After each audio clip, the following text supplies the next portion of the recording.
you.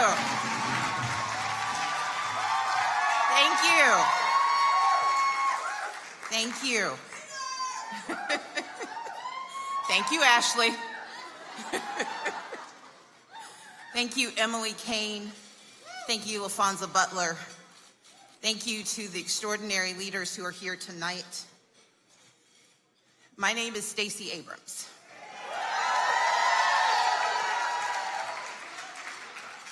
But for all intents and purposes tonight, my name is Emily. I was reading the sign as Emily was describing our star-crossed path to friendship. And it says, I am Emily. She is Emily. We are Emily. I was not always Emily. I was not always on the side of right. You see, I grew up in southern Mississippi. Good place. I grew up in the Baptist church and then the Methodist church. But I grew up in a household that believed in service, believed in justice. But what we didn't talk about was abortion. You see, in the South, it was sort of assumed that you knew it was wrong, and so there was never a cause for conversation. There are a lot of things in the South that we know are wrong that we don't talk about. And one day, as a teenager, I was having lunch with a friend of mine. We were watching a movie together. It was Dirty Dancing. And such was my naivete that as we were watching this movie and my friend leaned over and said, Stacey, what do you think about what she did? I love Patrick Swayze and Jennifer Grey. I rooted for their love affair to come to fruition. But I, in my arrogance, said, well, what they did was wrong. Unbeknownst to me, my friend was grappling with a decision. You see, she was facing the very real challenges of incest and pregnancy, of poverty and destitution, of distance from information, and a lack of infrastructure for a solution.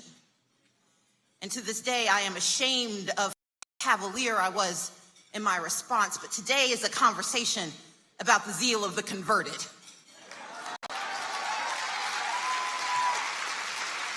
You see, I was wrong when I dismissed her question. I was wrong when I assumed I knew enough of her truth to tell her what she could or could not do, what she should or should not seek, what medical advice should be given, and what support should be offered. I was wrong, but I've worked hard to make myself right. I worked hard to make myself right because when I stood for office in 2006, when I ran for the state legislature, there was a questionnaire I had to fill out. And I take honesty very seriously. I take the truth very seriously. So when I filled out my questionnaire, I realized that it was from Planned Parenthood. And at the time, I wondered, could I answer these questions the way I thought I should? But I was ready for my questionnaire because a few years before then, I'd met at a dining room table for a dear friend of mine. I'd met this woman named Ellen Malcolm.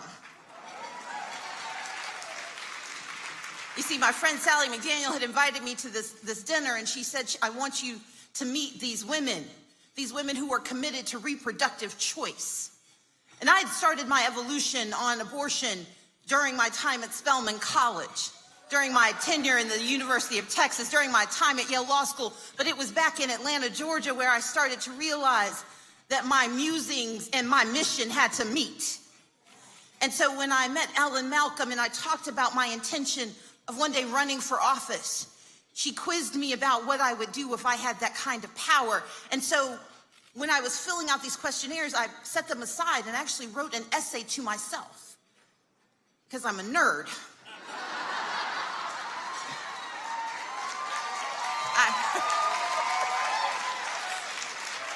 I wrote an essay about power and governance, about the role of politics and politicians, about the choices I would be willing to make and the choices I would not be willing to make if I had the ability to do so. What would I pull that lever for? What button would I push? And when it came to reproductive choice, when it came to abortion, I realized I would not be willing to tell a woman no, and that it was not my right or my place. But then my essay went to another paragraph, because then I realized it wasn't enough to say, I can't tell them no. My job was to make sure they had the right to say yes, that they had the right to choose, that they had the right to ask, the right to inquire, that they weren't compelled to hide their questions in a movie they're watching with a friend. And so the zeal of the converted became the passion of the committed. And when I got to the legislature in 2007, I killed HB 1155, a bill that tried to use eugenics as a justification for anti-abortion legislation. I helped to stymie a 20-week abortion ban and kept it tied up in court for 6 years.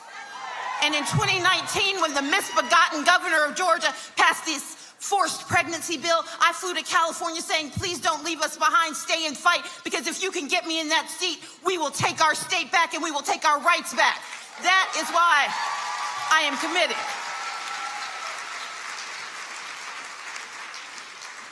So I come to you with the zeal of the converted and the passion of the committed, but I'm here today to talk to you about the possibility of control. You see, in our Southern circles, we're taught to be meek in our ambition and mild in our pride. I clearly missed those lessons. I've been castigated in recent years for being unabashed about my ambition, because if I don't want more for me, who will?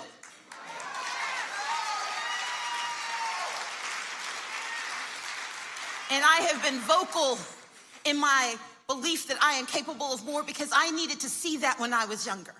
I needed to hear that when I was younger, and I will not be the one who silences another young woman's dreams. But the power embedded in this moment is one we cannot throw away.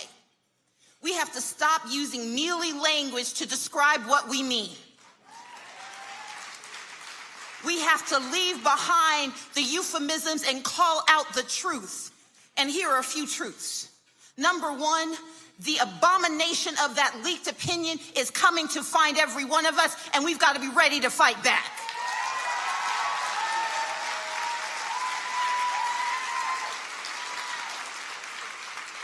We've got to fight back because it is our right to control our bodies. This is about our dignity and our freedom. This is about our health and our welfare.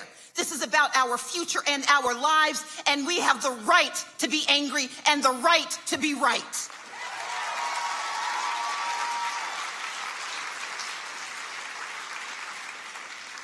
This is also about those whose names aren't included in that terrible, terrible misreading of our story.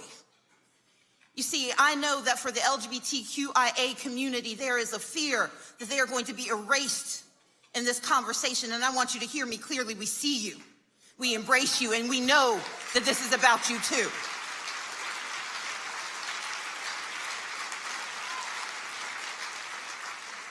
And when I read that phrasing about Plessy versus Ferguson, when he had the audacity to try to leverage the evil of racism to repudiate the salvation of reproductive justice, I need people of color to know we are coming for you, and we will stand with you, and we will not let you be erased.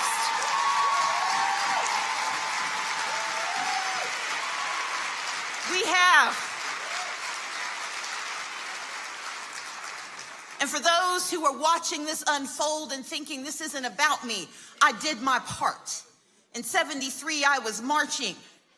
In 93, I voted.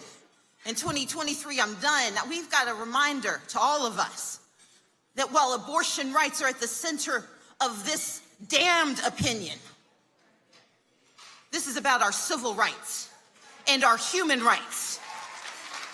This is about whether this is a nation that will protect who we are, because the thread that ties this decision is linked to Griswold, but it's also linked to Brown versus the Board of Education. This is a question. This is a question of whether equality in America depends on geography and zip code and DNA. And by God, if we are willing to take our power and hold our control, if we are willing to use the zeal of the converted and the passion of commitment and hold tight to our right to be in charge, then we will defeat them and we will win our rights and we will govern for a generation that doesn't have to worry about whether someone's coming to take their rights away from them. But that is on us. That is on us.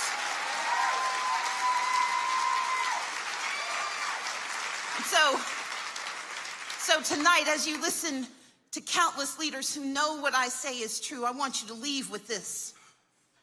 My grandmother, her name was Stacey Abrams. She passed away in 2019 after I didn't become governor of Georgia. It's okay. It's okay. But before she passed away, the last time I got to sit with her before the election, it was September of 2018. We were in the midst of a fight about voter suppression because, you see, that's one of the rights that they are diligently and assiduously trying to steal from us. And as I talked to my grandmother, who was in her 90s at the time, she told me for the first time about the first time she cast a ballot. See, my grandmother was born in Mississippi, was raised in Mississippi, and for most of her life until she was in her 30s, she was never fully a citizen of this country. You see, she could work at a college that said it was illegal for her children to attend. She could go and watch her husband be deployed in World War II and the Korean War, knowing he could fight for democracy abroad but could never participate at home. She told me about the day she decided to go and vote, the day in 1968, not 1965. The first time Black people really had a chance to participate in our national elections. In 1968, my grandfather and my Uncle LP and my aunt were in the front room getting ready to go and vote. My grandmother was in the back room getting dressed because they were wearing their Sunday finest and they were getting ready to go and cast their ballots for the first time as full-fledged American citizens whose full measure of citizenship had been announced and secured by our federal government and imposed on a state that refused to see the truth. But she told me that she was sitting in her bedroom, her dress pressed, her pearls on, and her hands shaking. You see, she didn't want to go and vote. And I asked her, Grandma, why wouldn't you want to go? This is something you'd fought for. It's something your children had fought for. My father, at the age of 14, had been arrested for organizing Black people to vote. I said, why would you be afraid? She said, Stacey, and she squeezed my hand, and her hand was frail, and it was cool, and it was trembling. And she said, I was afraid because of the dogs and the hoses. I was afraid because every other time they had dangled the possibility of justice in front of us, they had taken it away. And I'd been ready for this day until the day arrived. And then she paused and she said, I was afraid of my power. We are Emily because we deserve our power, because we will embrace our power, because we will wield our power. We will invest in our voters. We will invest in our organization. We will invest in our people. We will fight every day from now to Election Day and beyond, because this is a fight for who we are. This is a fight for who we intend to be. This is a fight for the ages, and this is a fight for everyone who doesn't know they deserve to fight. And so we are Emily because today we are in this together. Today we will hold our power. And today and tomorrow and going forward, we will get this done. Thank you so much.